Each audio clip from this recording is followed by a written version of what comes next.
From Santa Barbara, California, the Timeless Voyager series, where the knowledge is timeless and you are the Voyager. Interviews with leading-edge authors and speakers, psychic phenomena and the unexplained, UFOs, extraterrestrial encounters, government cover-ups, alternative healthcare, new technologies. Fasten your cosmic seatbelts and join me, your host, Bruce Stephen Holmes, the Timeless Voyager.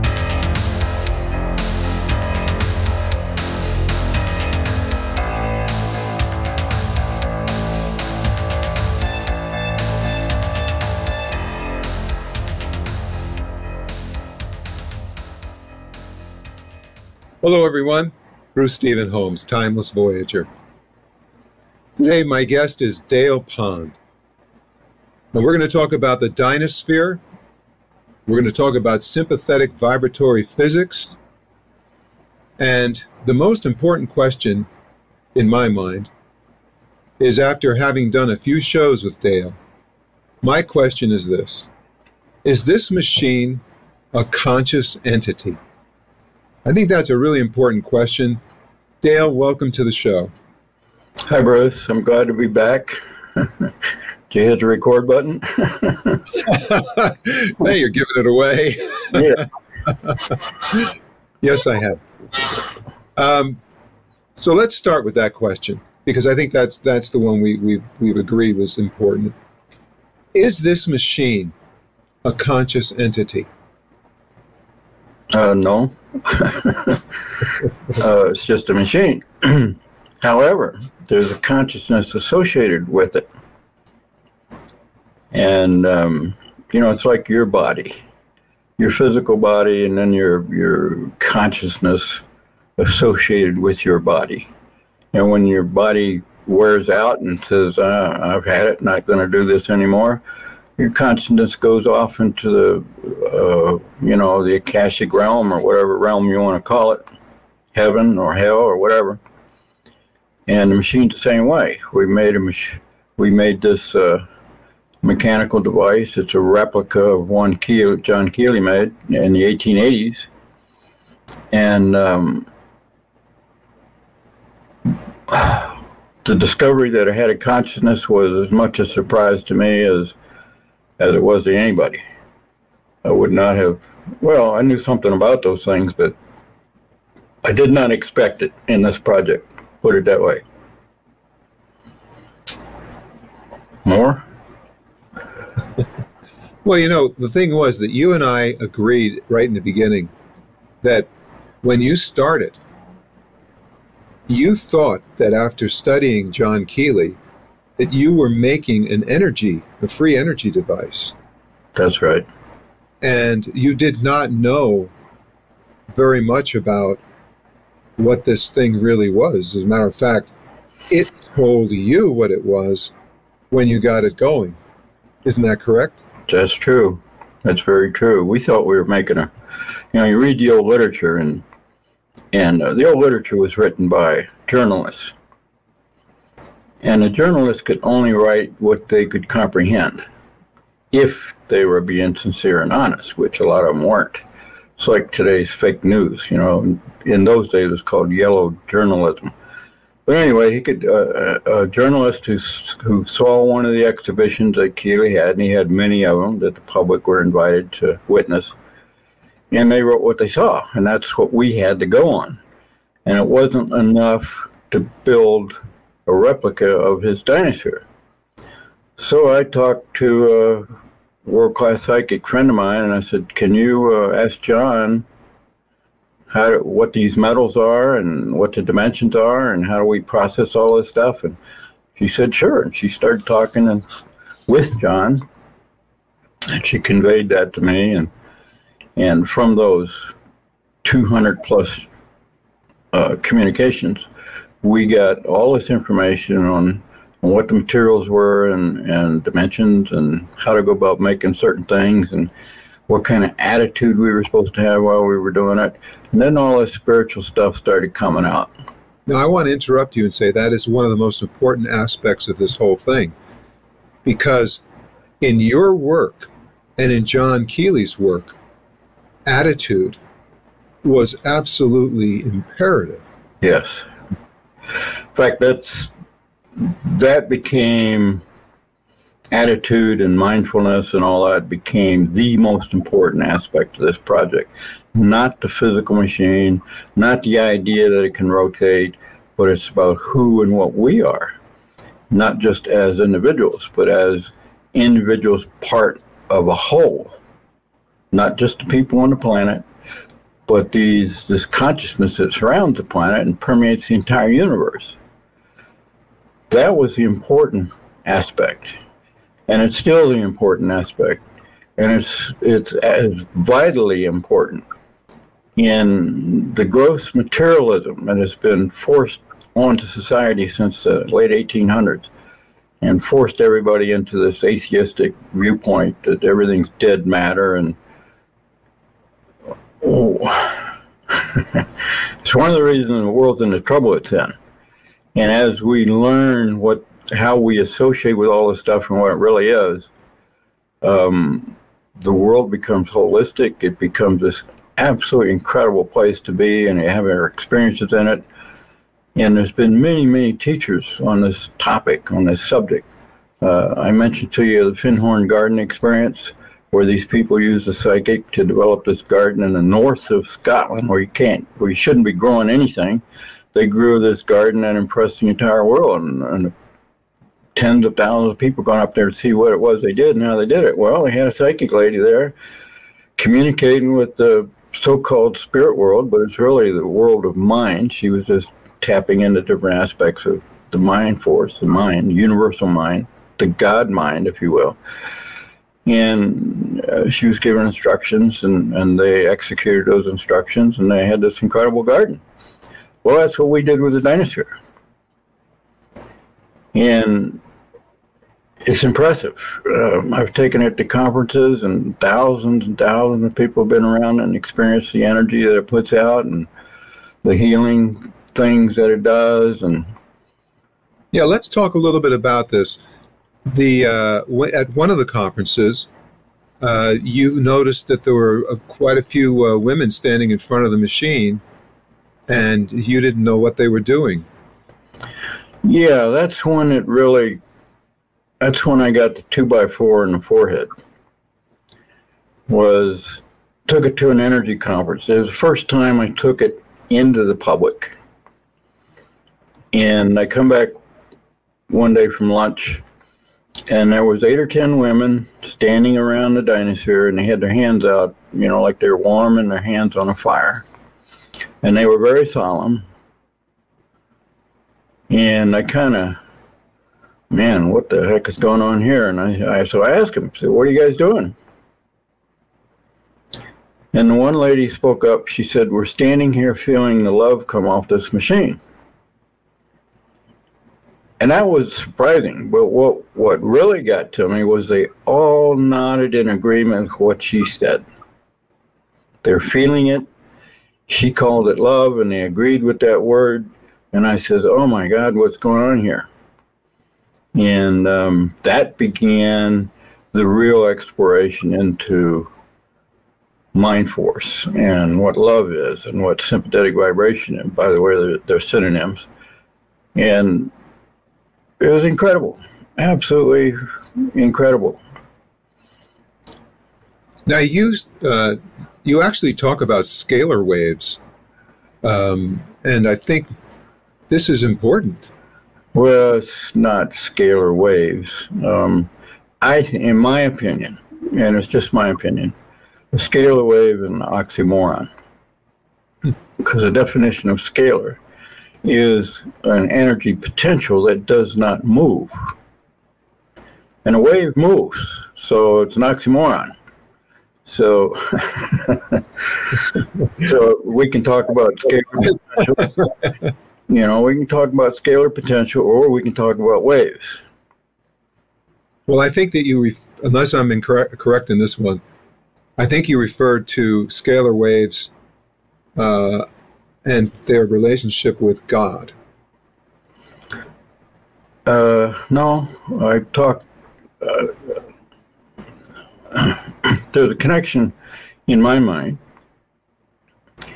in what scalar means, scalar potential, and what God means. And if you've got pure potential, where depending how you disturb it or stimulate it or excite it, you get a different effect from it. Well, isn't that what God is? So as we pursue those meanings and those contexts, I created a list of synonyms for scalar and scalar potential on the SVP Wiki. And one of the synonyms is God. And we can look at it, you know, there's ever how many billions of people on the planet, and they all got a different idea what God is. And everybody's welcome to their opinion. I happen to have studied intently for years trying to figure all this stuff out. And to my way of thinking, if they stop anthropomorphizing God and looked at it as though it were this potential that if you pray to it, which is a stimulation, we can talk about that, how that works, and he manifests his answers to your prayers. If it wasn't a scalar potential that could be disturbed, that would affect an action, then what is it? I mean, we're going to sit here for the next 2,000 years and do it the way we've been doing it. I mean, how successful has it been? Here and there, right? Well, that means nobody really understands it. But when you really do finally understand it, you can make it work every time, theoretically, hypothetically. So anyway, that's the ideas that I've been developing. Just approaching this thing with ruthless honesty as much as I could to just get to the bottom of it. You know, Keely got to the bottom of it. He figured out what this scalar potential was. He incorporated it in his later machines artificially, and he could stimulate it in different ways, and he would get these different effects. Well, there's one story where he would draw a symbol on the wall with a piece of chalk, and the motor across the room would start.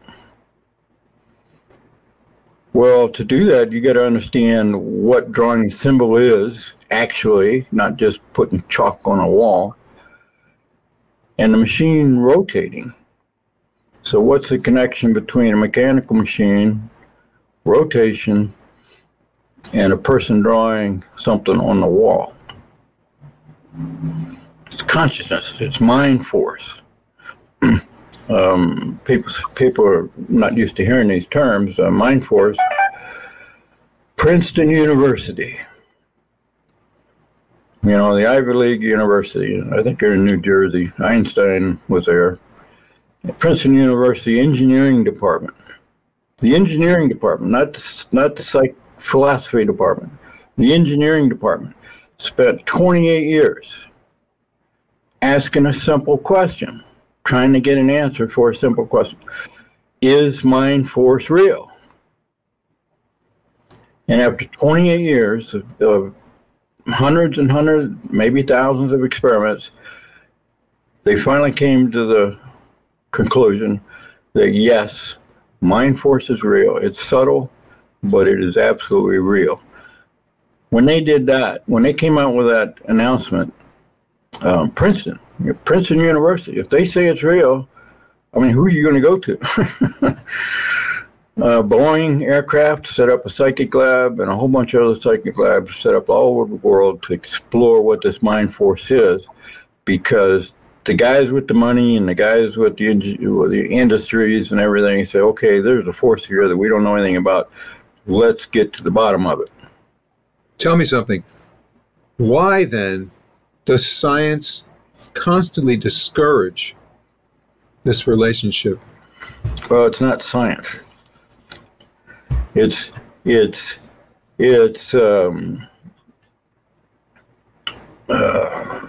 you're well familiar that there's an influence on the planet that doesn't want humanity to evolve. Okay. Evolving from the Newtonian world to the non-Newtonian world and being able to work and use that world is absolutely verboten to these people, because that would liberate us from the physicality, and they control us through the physicality. So the science who says none of this stuff exists and it's all touchy-feely, tree-hugging, woo-woo, all they're doing is trying to keep it down, keep it suppressed, keep it out of the humanity's acceptance realm, and for control. That's what it boils down to. And they've been doing it for thousands of years. If you want spiritual things, you come to the church and give us a tithing, you know, and buy your favors or whatever it was they call them, and you know, we'll handle the spiritual stuff, and you guys get out there and dig ditches and build bricks and things. Because so as long as we stick with technology, we're playing the game correctly, which is we pay for it, we are not free, we always have to use it. It substitutes. I said to someone the other day, for example, they were talking about cell phones, and I said, well, I think a cell phone's great, but I said, I'm sure that it doesn't really come close to our audience, but maybe it does. I mean, but you have to pay for it. That's the whole point, isn't it? Our audience is free. Yeah, they're not gonna. It's I forgot my point. Well, the so Keely's science, yeah. And I might add in, it's the same science as Walter Russell wrote about. It's the same science that Victor Schauberger developed, and they're all saying the same thing. It's the same science. They just use the different words and different contexts, because Schauberger was a biologist, and Russell was a philosopher and an artist, and Keely was a mechanic. He wanted to build stuff. So you got those three perspectives coming in on. They're all working on the same exact issues. And getting back to the political aspect of it, this science, which we reduced down to sympathetic vibratory physics, SVP for short, liberates people. It not only liberates us from the labor and the expenses and all this crap that the mechanical world has developed for us to consume at a price, but it also liberates us from health issues and from our personal entrapment. We think we're victims of the physical world. But as Jesus taught, or the Christ taught, that's only a belief. As soon as you change that belief, your world changes and you become free. And that's why they don't want it. That's why they constantly shut down Keely, and they refuse to promote Russell and Schauberger. You know, they basically murdered him. And well, so it's all about control. And some of us have figured out what's going on, and we figured out enough of this science to say, no, we're not going to play that control game anymore. The victim control, you know, they're the master, we're on the leash as a victim. No, bullshit. We're not going to do that anymore. So the idea is to bring all the science out, especially the understanding of the non-physical world, because that's where our freedom lies. We're imprisoned by the physical world. You know, we have to eat. We got to clean our bodies, you know, all the physical stuff that we all got to do every day. But at least we don't have to constantly pay for everything. You pay for everything. Everything. It's amazing. Somebody asked the other day, there's this comment that I got, said it was such a pleasure to watch Timeless Voyager series because right now there are no ads. And I said, yeah, well, when YouTube decides I won't be able to control it. But for right now, yeah, it's got no ads. Let's talk a little bit about, or more about the machine, because as I said before, and as you were telling the story, there was an experience, and you said quite honestly, that you had not had that experience. You were like one of the last people to the party at that one time. But that's not the point. The point is that, yeah, I mean, you built it, and other people experienced it, and then all of a sudden you realized there was something going on that you hadn't expected. Well, it was those women, you know, feeling the energy and saying it was love, and it was a shock to me because I didn't feel any energy, and I built the thing, and so I didn't know what that was. And then she labeled it love, and I don't know what that is at the time. So I took it to a holistic center in Tulsa, and there's a pretty good metaphysical community in Tulsa, and they were having meetings every Thursday evening, and I had the Dynasphere there, and I told them about the women, and I said, you know, I don't know what's going on here, and I'm going to let you guys associate with it. Most were women. There was 15 women maybe, and 1 or 2 guys. Women are especially sensitive to this energy, by the way. And I said, you're going to be the guinea pig. I'm going to stand in the corner, which I did, and just watch. And I took notes, and over a period of 4 to 6 months or something like that, it was unbelievable. It was the most unbelievable experience in my life. People were becoming joyful. I mean, they'd come in the door, you know, they'd come out of the material world into this place, and it's a spiritual place, and all of a sudden they start getting to be joyful and happy and playful and dancing around the Dynasphere, and then some of them start communicating with the Dynasphere, and then we started seeing healings.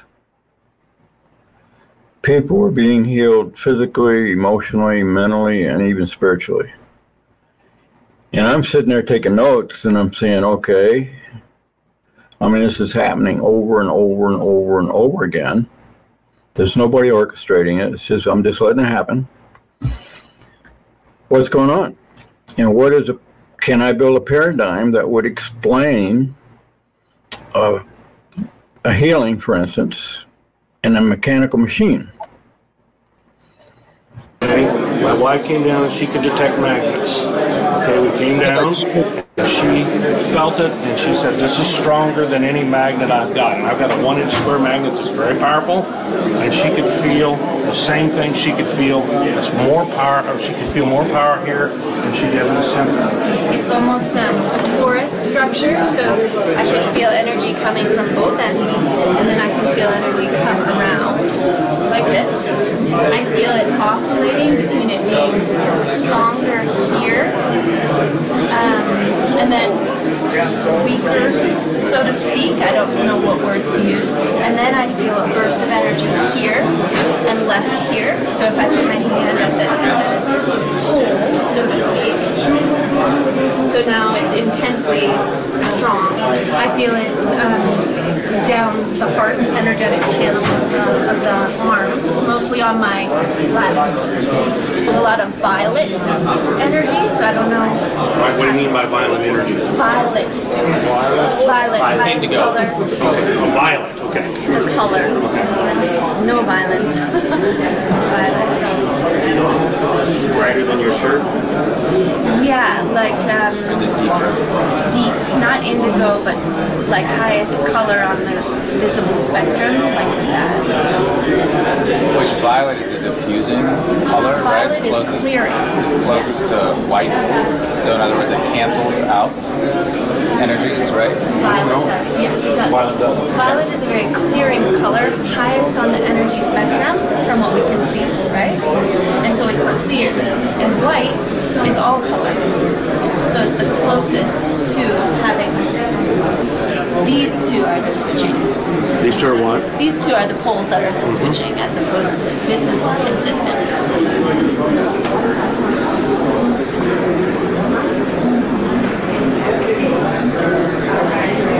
Bidirectional mingle? Is that what you mean by mixing? Well, some particles may be going this way, others are going this way, and you get down here, what happens is these are coming in and these are going around and kind of mixes. So the circle's going the same way. So if you kind of feel that, you can move through them. Just your comment on, because that was as surprising for you that day as it was when I slipped it into the to the show just now. But tell everyone what actually happened that day, because you had left that, I think. Yeah, I was wandering around at the conference, and I come back and here's Gina talking to this small crowd about what she was feeling on the Dynasphere. We didn't have a camera before then. I happened to have an iPad with me, and I filmed that event, with Gina describing what she was feeling. So it's the first time we had a chance to put it on video, and I was so thrilled and so excited to see that. And she's a real sweetheart. She really got it right. She talked about the energy being strong coming out of the shaft, which is true. She didn't know that. She didn't know anything. And the violet color is incredibly important in the Dynasphere, which resonates to the keynote of B flat, which corresponds to ultraviolet. And it was totally spontaneous. Nobody asked her to do that. She just showed up and started talking. It's amazing. That's you later on became friends after that. Yeah, not really. I mean, we're friends, but we haven't communicated or anything. I don't know what she's doing. She's got some kind of business in California. That's all I know. Tell me a little bit about the universal heartbeat, because you spoke about that, and I found that interesting. Well, that's kind of, from the physics standpoint, it's a big, huge ball of wax that we're trying to unravel right now. We're working on that right now. And the Dynasphere being I said it wasn't a conscious entity, but it's kind of like a living entity. We were told that one has a heartbeat, and I had no instrumentation to measure, to figure out if that's was really true or not. And Russell wrote a lot about the universal heartbeat. Keely talked about it a little bit. Schauberger gets really into it. And but I didn't have any instrumentation or anything to measure if the Dynasphere actually had a heartbeat. Well, one day at Dr. Emoto's conference in California, run into this guy from Austria, and he's got this computer program that he hooks to your body, to your heart, and the computer measures your heartbeat, takes all those different rhythms, and converts those rhythms into music tones. And I said, gee, what an opportunity. Would you be willing to attach it to the Dynasphere, because it's supposed to have a heartbeat, and you could probably pick up the heartbeat, and so we did. And it was incredible. I have a copy of that. Do you want to just watch that for a second? I think it's only 30 seconds long. Yeah, it's not very long. So, yeah, we're on that. All right. And this is Dr. Emoto. Let me give an intro. The tall gal standing beside the Dynasphere was hooked up to a lead. The Dynasphere was hooked up to a lead, and Dr. Emoto was holding a lead. So we're getting all three heartbeats into this computer program at the same time, which converted it into this incredible ethereal music, if you want to call it that.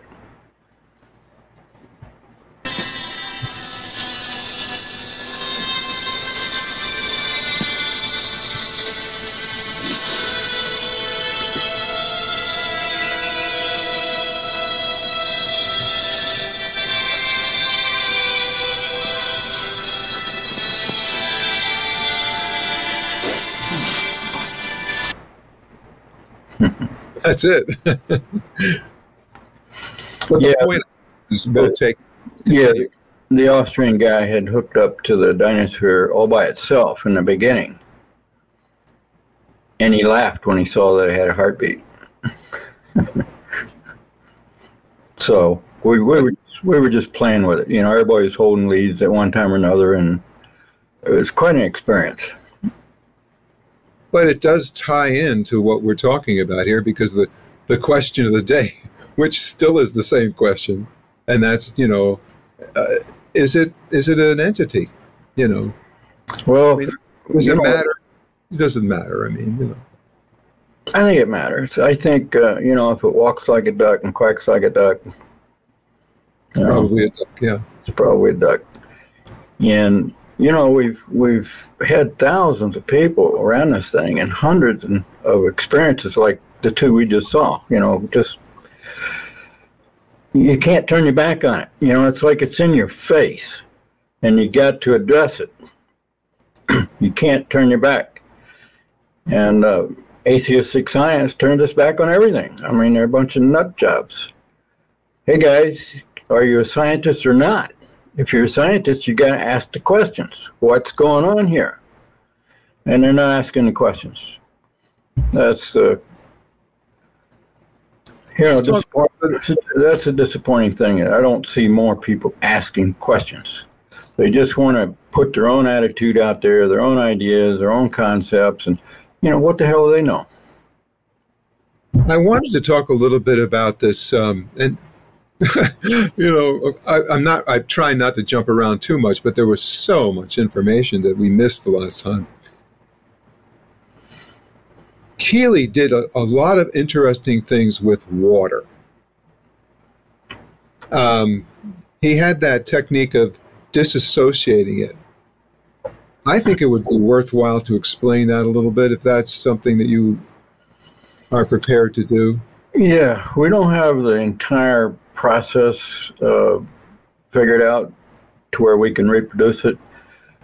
In a nutshell, what he did, he would take a few drops of water, he took it right out of the river there in Philadelphia, and he would disassociate that molecular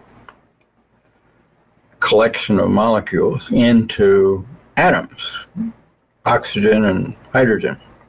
Now, let's point out when this was done, and what the prevailing belief system was that was being forced on everybody from science. Yeah. Well, he developed his first models of his water motor in the 1860s. And in the early 1870s, a bunch of crooks convinced him to start a company that they could sell stock and raise money so he could pursue his research. And of course, he went along with that. And they did raise a lot of money, and he spent a lot of money building these machines. And that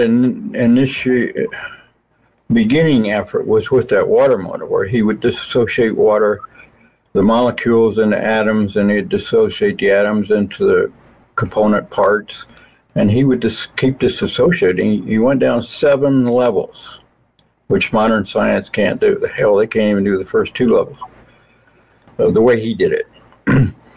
And it was advertised as a replacement for steam. Well, that was a shot in the face of the industrialists and the robber barons and the thieves and liars going on doing business in that time period, because everything was based on steam. There was a worldwide push to develop an industrial process that would power industry. And, you know, the 1800s, that's when they were building the industry. And Tesla was a competitor, and Westinghouse and all those other guys. They were all trying to create the system that would power industry, because the guy who did would become multi-gazillionaire, so they were all racing for it. And Keely was part of that race. So this was kind of like just before the fossil fuel industry. Yeah, yeah, exactly. Yeah. And it was a threat to the steam industry, it was a threat to the coal industry, it was a threat to the petroleum, it was a threat to everybody. And so they built a fence around him, so to speak, so he couldn't get out and into the market. And that he had to fight that for years. And he didn't succeed, you know. And in fact, eventually somebody pushed him under a streetcar, and that didn't kill him, but he died from complications from that. So they pulled out all the stops, you know, because he had perfected his system to where he was just ready to bring it out into the marketplace, and they're not going to let you do that. They still do the same tactic today. You can invent all the free energy devices you want in your garage or your basement, and nobody's going to mess with you. But if you bring it to the market, they will stop you one way or another. They have no morals or anything else.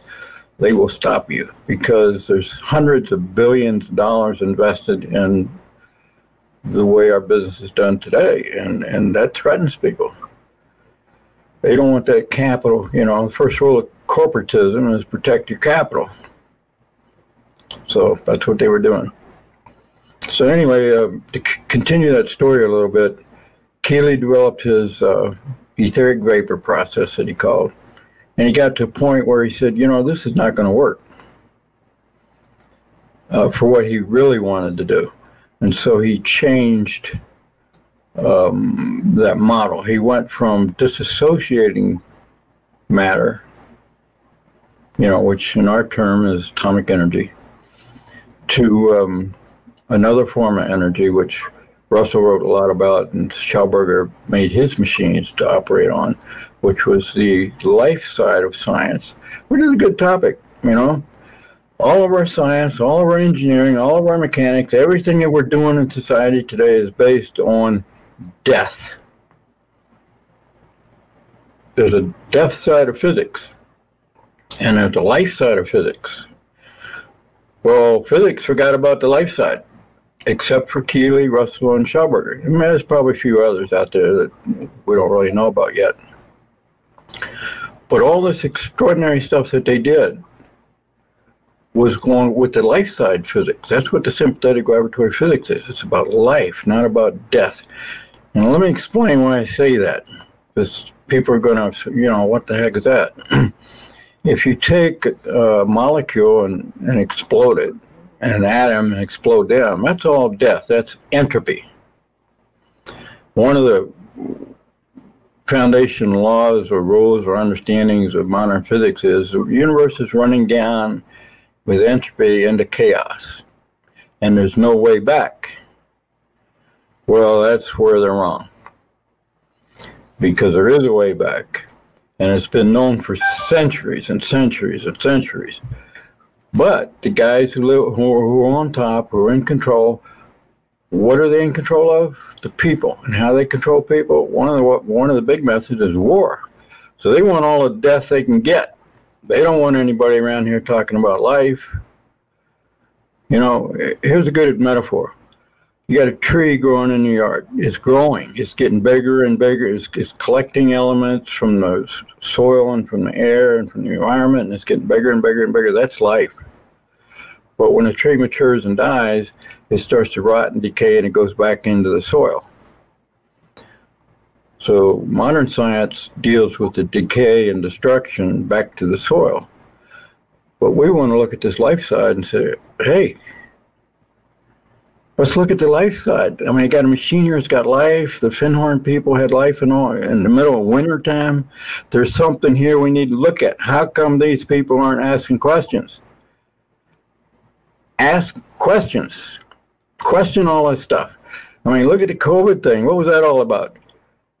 Kill 90% of the population. Death. They deal in death. And if you want to have a whole new world out there, we're going to have to look at the life side and stand up to the deaf people and says, no, we're not going to play that game anymore. You know, we're going to do the life side. And we don't need your approval. We're going to do it anyway. We are doing it anyway. Let's come back to the etheric vapor. And I was showing a picture of this. This is actually I guess this is, well, I colored it. It was a black and white photograph. Oh, well, you probably know what it is, so tell everybody what this is. Yeah, that's, see, when he would break down molecular water into its finer constituents, there's a great expansive energy going on, just like steam. It would just get all this pressure developed. So the long lever on the right-hand side with the big ball hanging from it, that's a big weight hanging on a lever. Under the lever is a piston where he would direct this etheric vapor, this expanding etheric vapor into the piston, and it would push that lever up against all this weight. And the lever and the weight was a way to measure how much PSI he was getting. And he was getting phenomenal, 20,000, 40,000, even 100,000 PSI out of this water. And the little cannon sitting there on the floor, he used that same pressurized etheric vapor to fire that cannon, which he demonstrated to the U.S. Navy. And they turned it down because they said it was too complicated for them to use in a battlefield. Okay, fine, you know. But, you know, he had proofs of what he was doing. He could show people what he was doing. He made machines to demonstrate that his physics worked. You don't get 20 and 40 and 100,000 PSI in the 1880s. It was unheard of. Which is why they were constantly referring to him as being a fraud. Yeah, because his physics was not acceptable to everybody who thought you can't split an atom.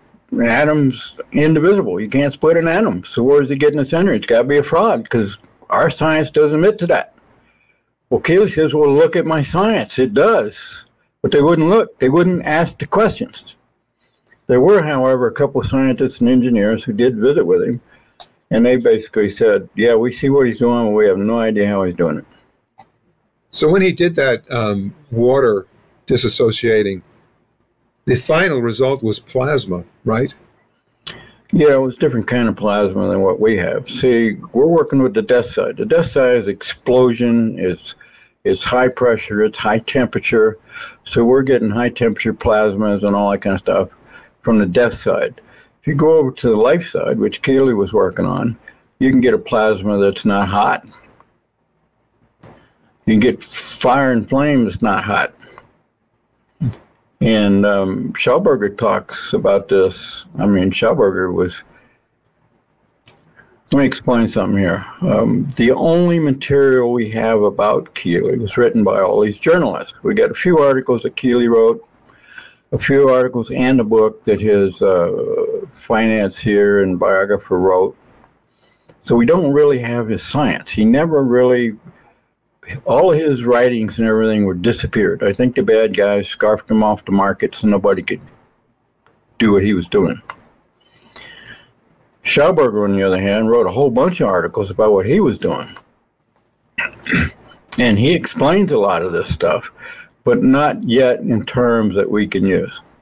And that's what I'm doing right now, presently, is I'm going through his work, and I'm translating his words and his context into Keely's work and into conventional ideas, and we're mixing in the Russell stuff, and they're all mixing together because they're all talking the same thing with three different jargons. So it's like you got to be this three language translator. And Schauberger had cold plasma, and he talks quite a bit about the difference between those two states, and but not in a way that we can understand it yet. You know, that's my work. That's what I'm doing, and it's continuing.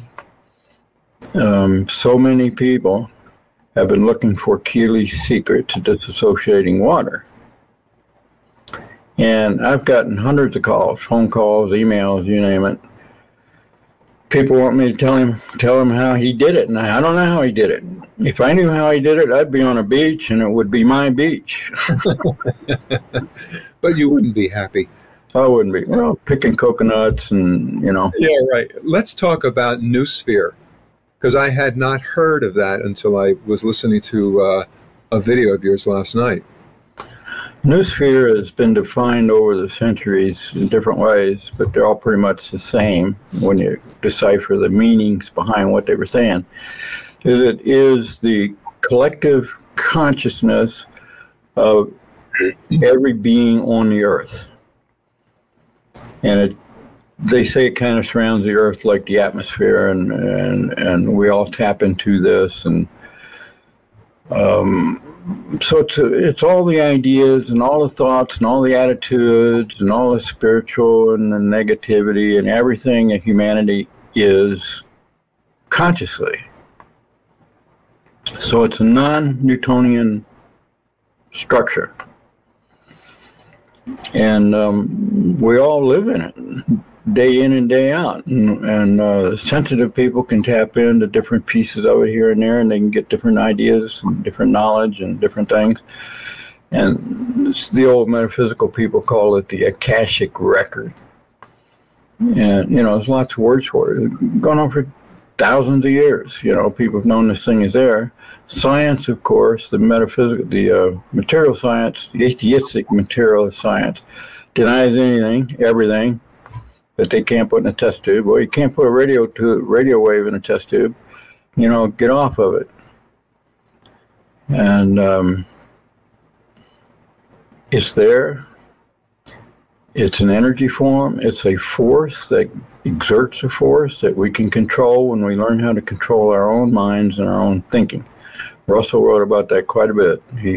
He defined it as, give you a brief summary, there's the whole mind, which is an undivided, universal whole mind. That's the mind of God. You know, if you want to use that term. We as humans, we have developed an artificial mind, which we call the ego or the intellect. And the ego and the intellect is what we call the split mind, because it deals in polarity. Good and bad, you know, is a good metaphor. You know, the whole mind sees everything all at once. There is no polarity in the whole mind of God. The scalar potential is not polar. It's dipolar. You can't measure it. If it were polar, you could measure it. But it has no vector, no direction, it doesn't do anything, it just sits there. And it's all around us all the time, like Tesla said, this energy's everywhere all the time. And all we have to learn how to do is disturb it or excite it or stimulate it in such a way to get anything out of it that we want. And that's what Keely did. So that's the whole mind. So if you can stimulate the whole mind with a thought, and Keely said the greatest exciter there is a thought. And that's why he could draw a symbol on the wall which would excite the non-dimensional scalar portion of his machinery in a way that would initiate the rotation, because the machine was constructed to rotate once it was stimulated. So the thought of drawing the symbol on the wall stimulated the scalar. And that, by the way, is basically what Dr. Emoto stumbled all over, and he was always looking for the physics of it, and I tried to help with the physics, what, you know, his ice crystals, you know, and if you got good water, the crystals look like snowflakes, and they're geometric, and they're very beautiful, and if you got polluted water, well, it just looks like crap, literally. And he wanted his whole point was to show attitude. Yeah. He said you take 2 bottles and you put cooked rice in both of them, and you label one hate, for instance, and you label the other one love. And every day you show love to the love bottle, and you show nasty thoughts to the hate bottle. And in 30 days, the hate bottle is just absolutely rotten, putrid, decaying rice. But the love bottle is just as fresh as the day you put it in there. And he wanted to know why that was.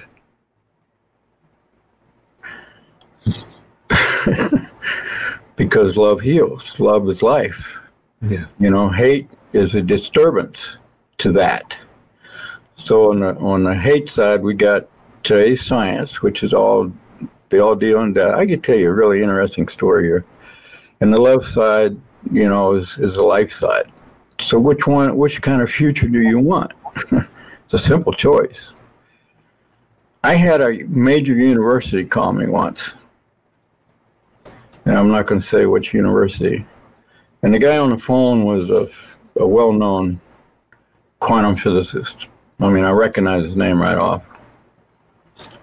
And he said he was asking all around the community who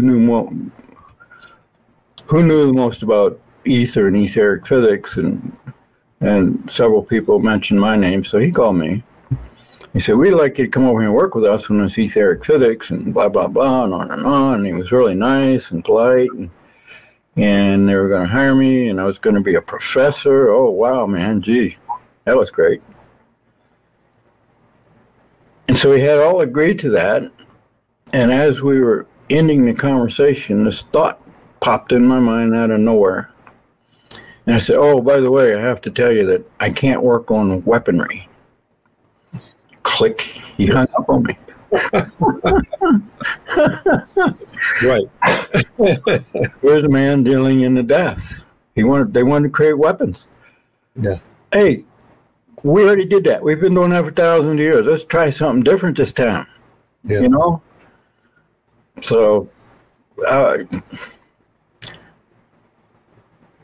get so, you know, I'm on Facebook. I got 17,000 people on Facebook, and I'm begging people to talk about this. You know, we got this opportunity. You've got an opportunity of a lifetime. I'm here every day. You can ask me questions.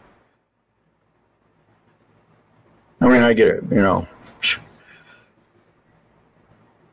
They won't, you know how that saying goes, you don't know how you're going to miss something till it's gone.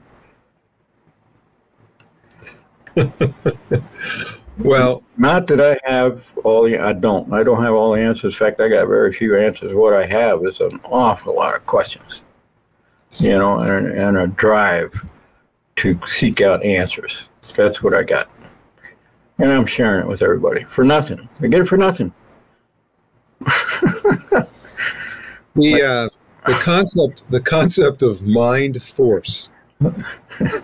I think that's something we were going to talk about. Yeah. Towards the end here. So let's do it.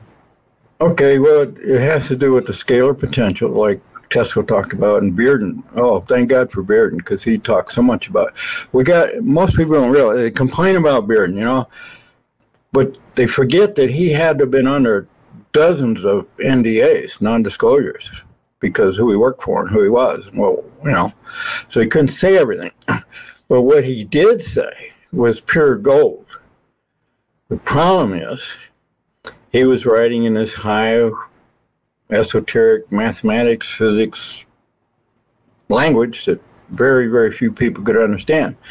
And it actually took me quite a few years of persistent studying to decipher what the heck he was talking about. And he's talking about the scalar potential and how you stimulate it into an activity you want. And most people are interested in the electricity side.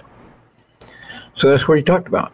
And once you understand, once you see the scalar potential and how that interfaces with the mechanical world, you can't unsee it. You start seeing it everywhere. And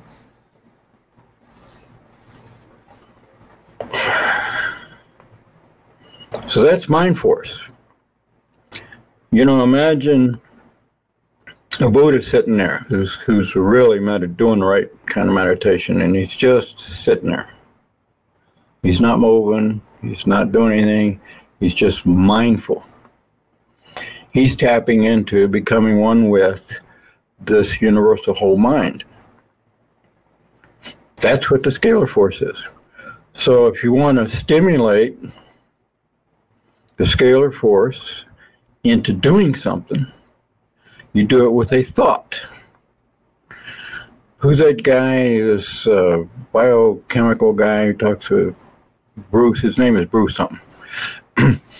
he nails it. He nails it good, because as you change, and Bob Proctor and Brian Tracy and all these guys, they all nailed it. Maxwell Maltz, the first guy I read who hit it on the head, is your life is your thoughts. Well, we're surrounded, we're living in this potential.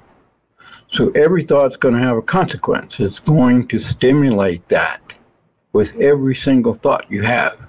So if you're holding a belief that, well, we got nasty enemies out there, we need to make bigger weapons. Well, that's the universe you live in. And so your thoughts are going to go towards creating weaponry and bombs and ways of killing people. But once you start hanging around the Dynasphere and you start learning something about this life side physics, oh my God, all we got to do is be nice, be kind, be gentle, be supportive, be loving. And your life becomes that way. All you got to do is be it. I had, when I was studying at the Tulsa thing, trying to figure out what the Dynasphere was doing, there was this question, you know, about peacefulness. How do you be peaceful? And I didn't know, you know, it was all new to me. You know, I was a real nerd in those days. I didn't know about this stuff. And I was, what is this peaceful? What is peace? You know, I went on and on and on. And finally I was talking to somebody on the phone who called me out of the blue. I didn't even know who it was. I don't know who it was now. And I said, you know, I don't know what this peace thing is. I don't know how to be peaceful. She says, just be peace. And it was like the lights go on, you know. Oh yeah, just be it. And you are it. You don't have to fight it. You don't have to go to church to get it. You don't have to go buy a book to get it. Just be it in your own mind. And then your life starts being peaceful. Right. I don't know how to explain that any better. No, I think you did. I think you did a great job, because I think the people will often say to other people, and a lot of people say it to me, don't overthink it. Yeah. Because see, the thinking is the split mind, and the thinking creates polarization. So the thinking, the intellectualizing, the rationalizing, the reasoning disturbs that potential in the polar activities that reflect whatever it is you were thinking. It's a stimulus. So that's what you're going to get. If you're sitting there overthinking everything, well, your life becomes this overthinking nightmare and you can't get out of it. Exactly. Unless you just stop. I like to use the example of driving a car. Let's say you want to go someplace. There are two possibilities. The first possibility is you think about where you want to go and you daydream about it and all of this stuff, and then after about an hour, nothing happened. The second possibility is you get into your car and you drive. So you're being present, you're in the moment, you're doing it. Right. I know that seems silly when it's first said, but the point is, that is it. You can either overthink it or do it. Yeah, I used a similar metaphor of, you know, you're sitting here thinking, you know, I'd like a cup of coffee. I want a cup of coffee. So that's your desire you're sending out into the scalar, cosmic, universal mind, God, whatever you want to call it. But unless you add activity to it, you know, get out of your chair, go into the kitchen, brew a pot of coffee, pour yourself a cup, and you got your cup of coffee. There it is. Well, look, it's been a really, really good interview, and I appreciate it a lot, Don. You know, Dale, you always, let's put it this way, you don't leave people wondering what this thing is about. So on the surface, we have the Dynasphere, but underneath we have what the Dynasphere is. That's right. And I like that. If you have a few moments and want to just leave our listeners and the people that are on both, I was going to say, in the audio version and the video version, what would you like to say?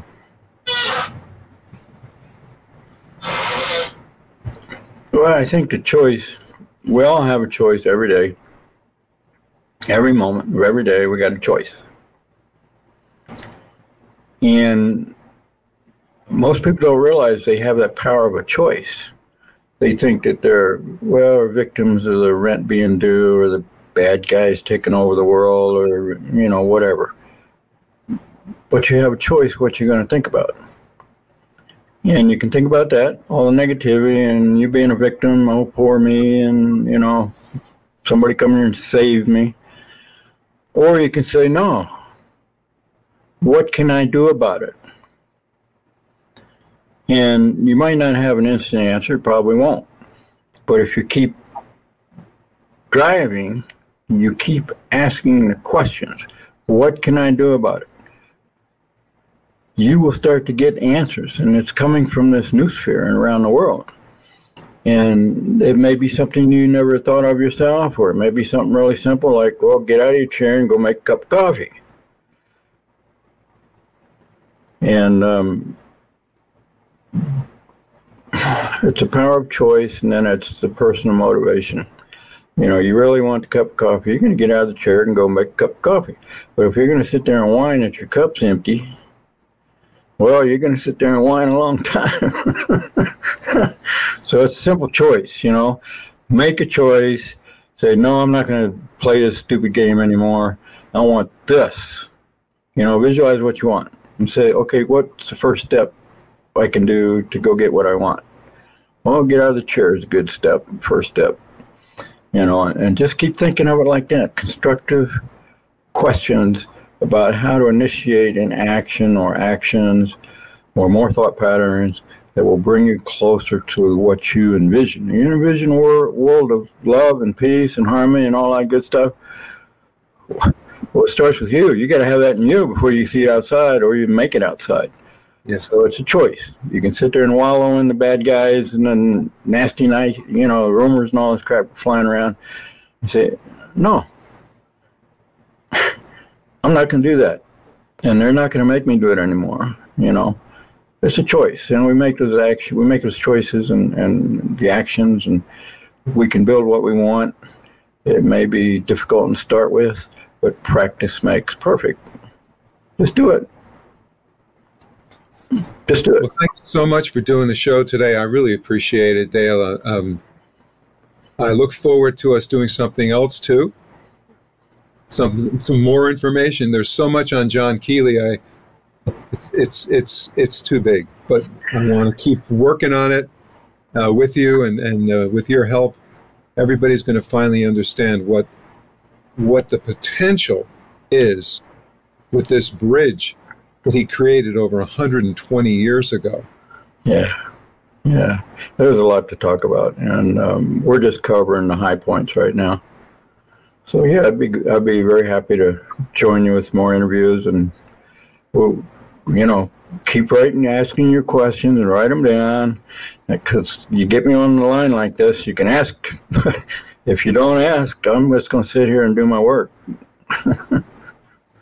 All right. Well, thank you, everybody, for having been the witnesses to this great show today. And thank you so much, Dale, for giving us a great organized program. Thank you. Thank you. I really appreciate it.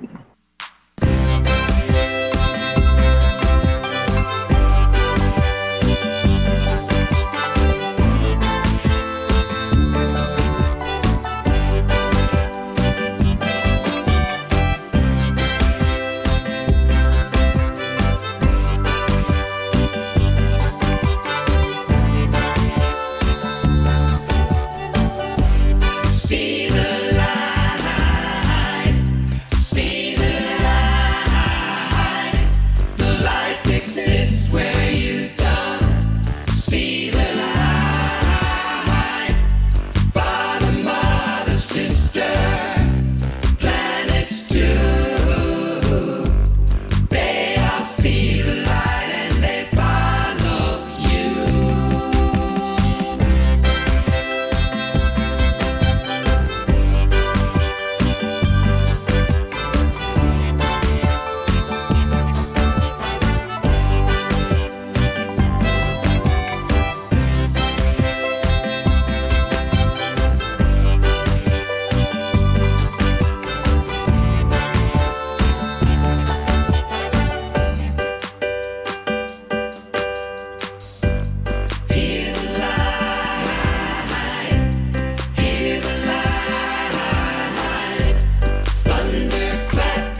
you.